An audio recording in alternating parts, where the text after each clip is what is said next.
శాంతి మనందరిపై కూడా కురియుగాక. మనము మీతో 2 నిమిషాల కార్యక్రమంలో భాగంగా ప్రవక్త ముహమ్మద్ సల్లల్లాహు వారి యొక్క ప్రవచనాలను వింటూ ఉన్నాము. సల్లల్లాహు అలైహి వసల్లం అంటే నేను చాలా సందర్భాలు చెప్పాను. దేవుని శాంతి ఆయనపై కురియుగాక అని చెప్పేసి ఒక ప్రార్థన.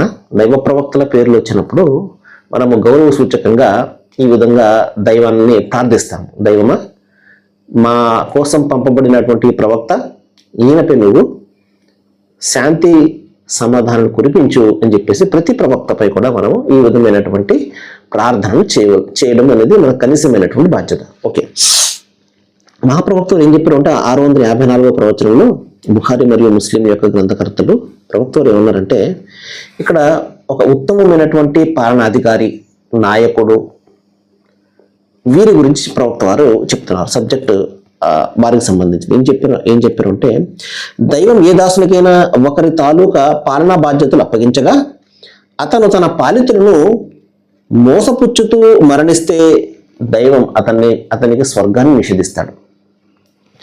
మహాశిలారా, ఇక్కడ కొంతమందికి దైవం అధికారాన్ని ఇస్తాడు, ప్రజలను పాలించే అవకాశాన్ని ఇస్తాడు. సరే, వారు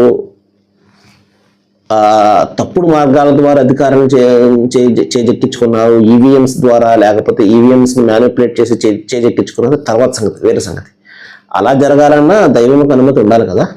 ఆయన ఒప్పుకుంటేనే ఏదైనా బయటకు వస్తుంది, ఏదైనా అవకాశం. సరే, ఏదో విధంగా దైవం అవకాశం ఇచ్చాడు.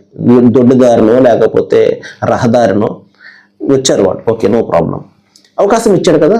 అలాంటప్పుడు ఏం చేయాలి? ప్రజలకు మంచి చేసే పనులు చేయాలి, ప్రజలను కలిపే పనులు చేయాలి. వాళ్ళని బాధ పెట్టేది, వాళ్ళని విడదీసే పనులు చేయకూడదు కదా.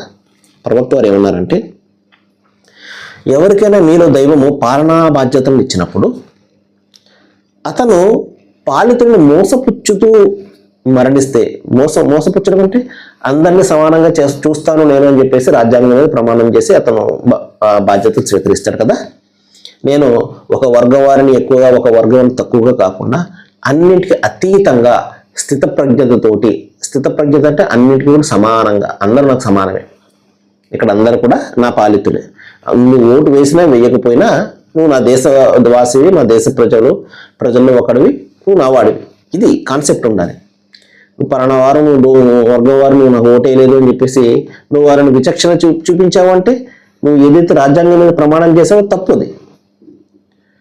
అంటే ప్రమాణానికి భంగంగా నువ్వు చేస్తున్నావు అన్నమాట, ప్రమాణానికి వ్యతిరేకంగా నువ్వు చేస్తున్నావు. మహాప్రవక్తలు అదే చెప్పారు.